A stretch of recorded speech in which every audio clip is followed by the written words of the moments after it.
Hello and welcome to the Fairhaven Church Parent Talks podcast, where we desire to equip and empower you as parents to lead well in your home. Today's a great day. We have Johnny from our Beaver Creek campus joining us and Todd from our Centerville campus joining us. We're going to have a great conversation about kids and students and all the things going on in the home.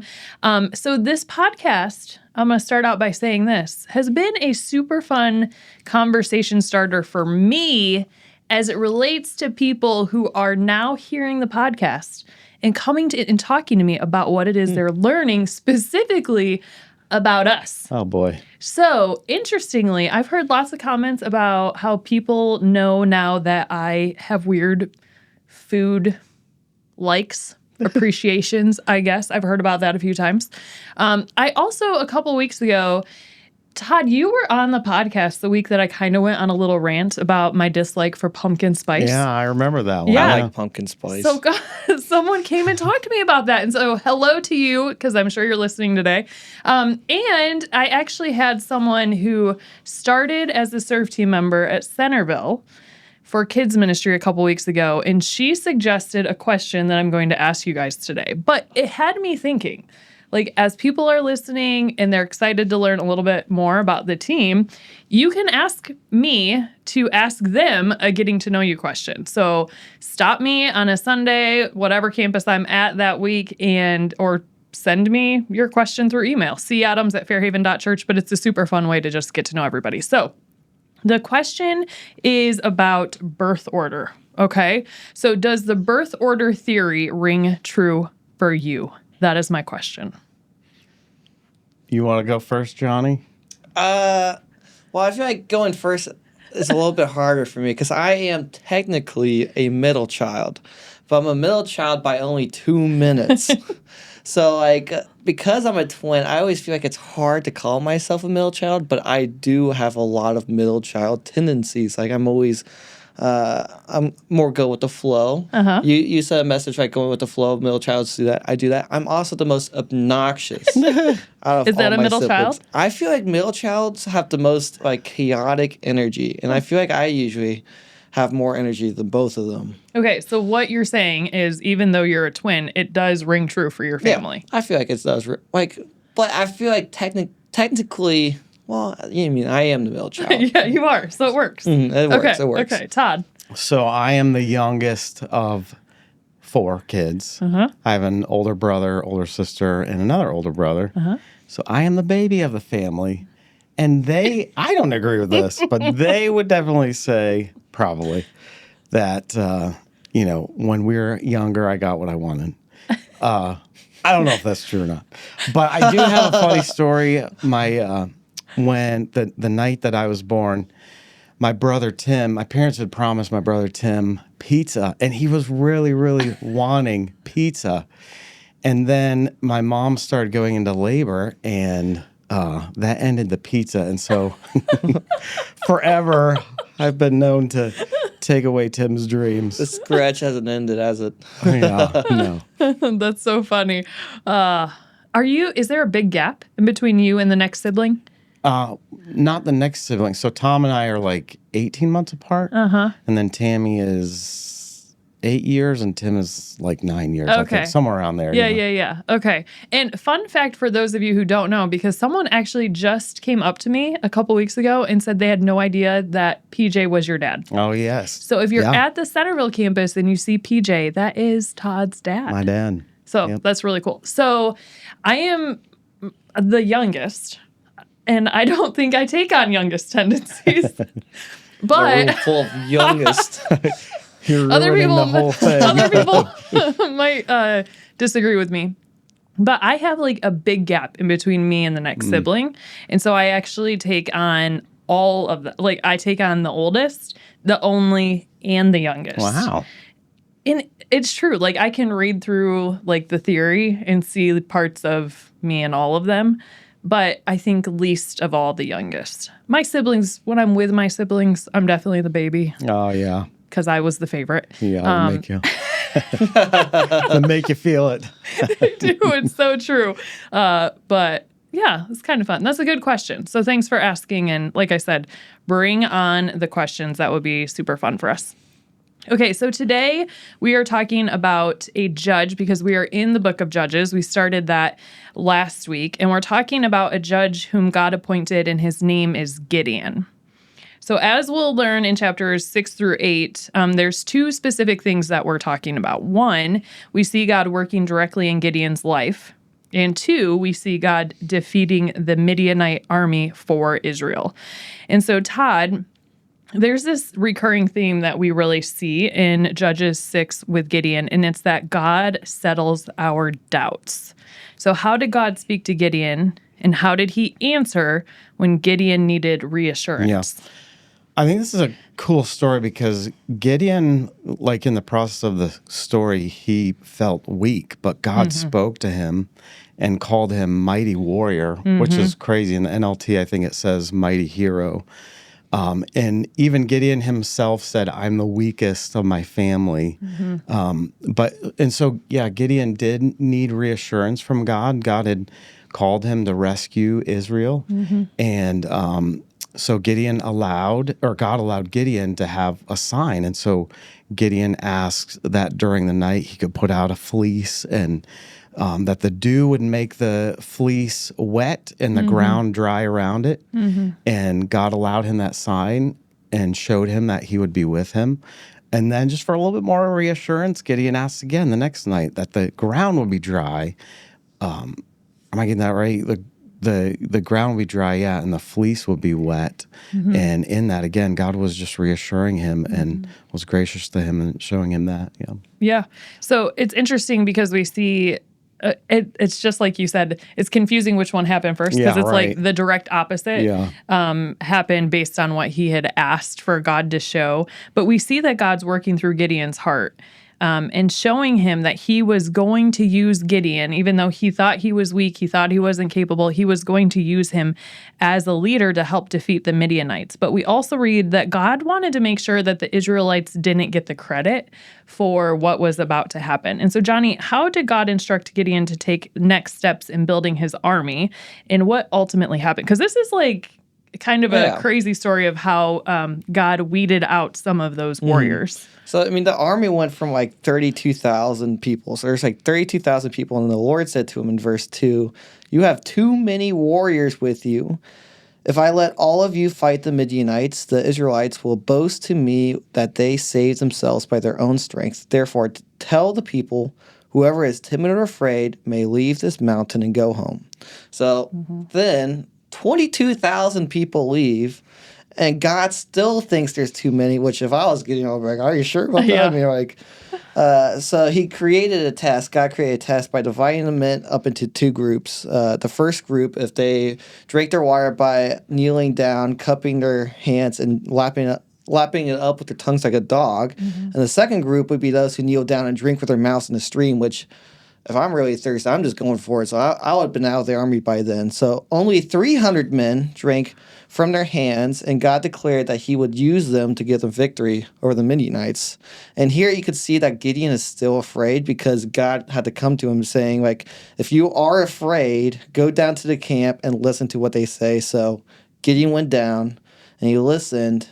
And this guy had a dream where this loaf of barley bread rolled down and took down a tent. And another one of his friends interpreted that dream. The Midianites' friend interpreted the dream and said, yeah, I think this means that Gideon's going to win. He's going to take over our whole camp. And so now Gideon is here with this army that went from 32,000 to just 300. And they were armed with ram horns, lighted torches hidden in clay pitchers, and late at night, they attacked, and God used the confusion to help them win. So over and over again, God kept on decreasing what strength and power that Gideon and his men had, and kept on revealing that it was by his power that just a small group could take over such a huge camp, which is really cool. Yeah, so the story of Gideon, it's really interesting because you see how God's using him and how he's working through him. And obviously, like, this army is so teeny tiny, right? And so it gives God the glory. It's obvious that this has nothing to do with Gideon or the Israelites. But what you read when you're reading through Judges and reading about Gideon as well is that he does have this like, man, if God is really faithful, why does he allow even suffering? And so with the Midianite people, like they were experiencing suffering. And what I thought was so interesting in reading the story is he's like, why in the world is God allowing this? And at the same time, at his household is idol, multiple idols that they are worshiping that are not for God. And so they're living in this tension of like, let me like be okay with worshiping the way the culture worships and like living in that sin, but I also want the blessings of God. Like I want both. And so as I was reading through that, and I would encourage you to read this in the book of Judges, but it was so convicting to think through like how often we want both, right? We want to worship the idols that we want to worship, and we want God's favor in our lives. And so I just thought it was interesting to see how that was happening and how Gideon was even questioning God. And yet God still used him to do this really crazy thing in delivering the Israelites. It's really, really cool.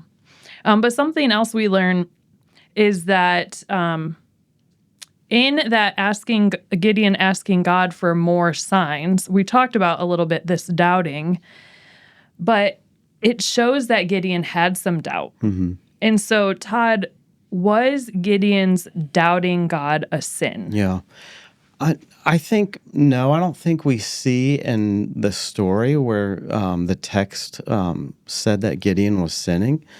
But I do think we see God's graciousness as, Gideon had these doubts. God would continue to move toward him and help him see through these different signs and through his power. So, I think doubting can be a part of the human experience in our journey with Jesus.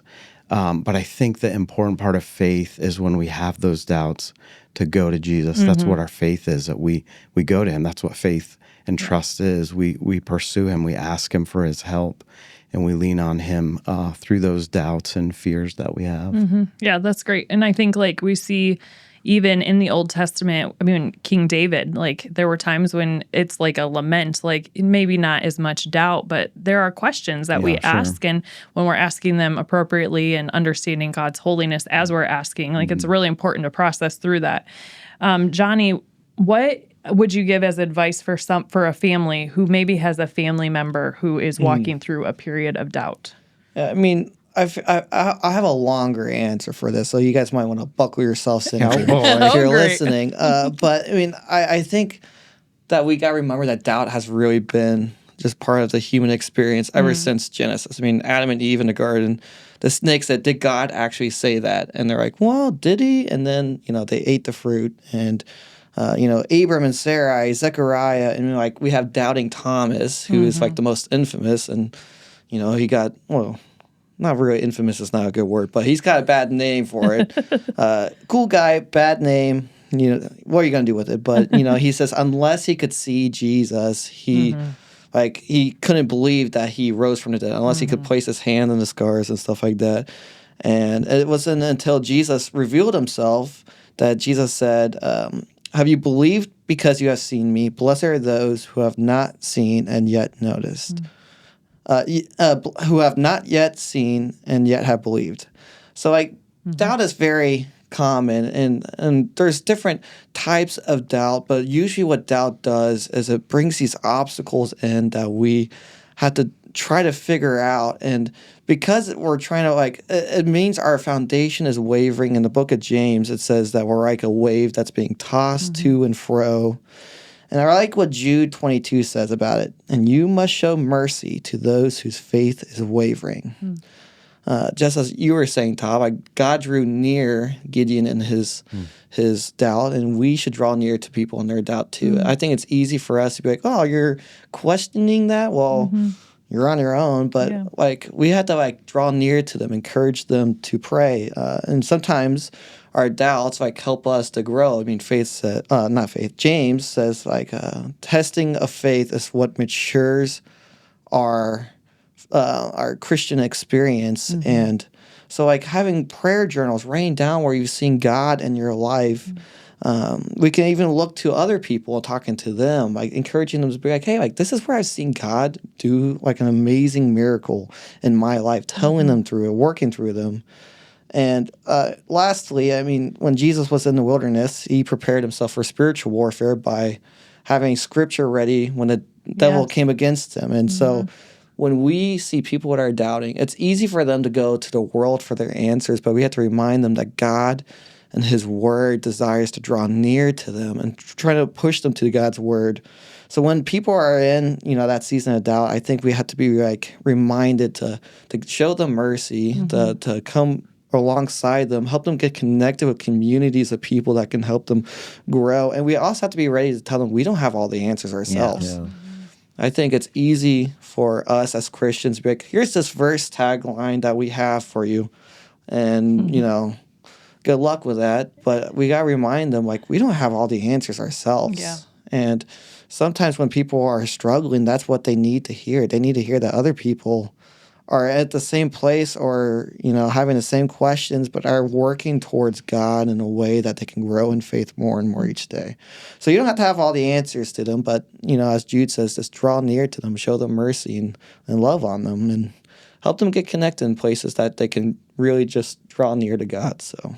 Yeah, I love that you said that because I actually, both of you are two people who I see really lean into that with other people. Like when you've had friends or people in the church who have experienced doubt, I've seen you like come alongside them and not just like give them advice, but do life with them. And in doing life with them, like you're able to wrestle through those things together, which is really important because we don't help people as they're wrestling through doubt by just, like you said, just giving them a verse, right? Or just giving them a piece of advice. It is doing life. It's building relationship together. It's praying for them and with them and processing through those things. And so I think you guys have both been really good examples of that, which I think is really cool. Yeah, shout out to Todd and Johnny. Oh, thank you. They're doing good things. They're doing good things. Yeah, I love this conversation. I love the story of Gideon, and we don't have time to really get deep into all of the different facets, but as families, I think it'd be great for you to read through those few chapters together and maybe even find a Bible study that you can do on Gideon. I know this story for me actually was really impactful in my own life several years ago, and so I would encourage you to do that. But next week, we're going to actually wrap up our series on the Judges as we talk about Samson and the Philistines. So make sure you join us as we finish that up and look forward to the next series. We'll see you then.